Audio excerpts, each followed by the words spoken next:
ত্রিপুরা মধ্যশিক্ষা পর্ষদ পরিচালিত মাধ্যমিক এবং উচ্চ মাধ্যমিকের ফলাফল ঘোষণার পর থেকেই বিভিন্ন জেলার পরিসংখ্যান তথ্য সহকারে আসতে শুরু করেছে। এই পরিসংখ্যানের পরিপ্রেক্ষিতে কোন জেলায় কতটুকু পাশের হার বাড়লো বা কমলো, ছেলেরা মেয়েদেরকে টেক্কা দিল নাকি মেয়েরা ছেলেদের থেকে এগিয়ে গেল ইত্যাদি বিভিন্ন বিষয়গুলো স্বাভাবিকভাবেই এই সময়ের মধ্যে আলোচনার কেন্দ্রবিন্দুতে। একই রকম ভাবে সিপাহীজলা জেলাতে মধ্যশিক্ষা পর্ষদের ফলাফল সম্পর্কে এক শিক্ষা আধিকারিক তথ্য দিতে গিয়ে দাবি করেছেন অন্যান্য বারের তুলনায় এবার গোটা জেলাতে উভয় ক্ষেত্রেই পরীক্ষার ফলাফল ভালো হয়েছে।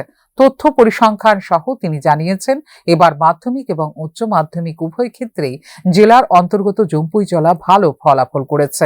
ছেলে এবং মেয়েদের ফলাফল নিয়ে তাঁর স্পষ্ট বক্তব্য হচ্ছে, এই বছর গোটা জেলাতে পরীক্ষায় বসার ক্ষেত্রে যেমন মেয়েরা এগিয়ে, ঠিক একই রকম ভাবে মাধ্যমিক কিংবা উচ্চ মাধ্যমিক উভয় ক্ষেত্রে শীর্ষস্থান থাকলো মেয়েদের দখলেই।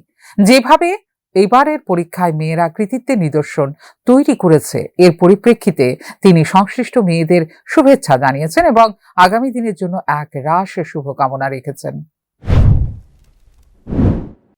সংখ্যাও মাধ্যমিক এবং 12 উভয় ক্ষেত্রেই মেয়েরা বেশি পরীক্ষা দিয়েছে, ছেলেদের থেকে মেয়েরা বেশি, পাশের হারও মেয়েরা বেশি এবং এখন পর্যন্ত টপার আমরা মাধ্যমিক এবং 12 উভয় ক্ষেত্রেই মেয়েদেরই দেখি, মেয়েরাই। শুধু সিপাহীজলা জেলায় এবার যেভাবে মাধ্যমিক এবং উচ্চ মাধ্যমিক পরীক্ষায় মেয়েরা কৃতিত্বের স্বাক্ষর রেখেছে, এটা নিঃসন্দেহে দৃষ্টান্ত।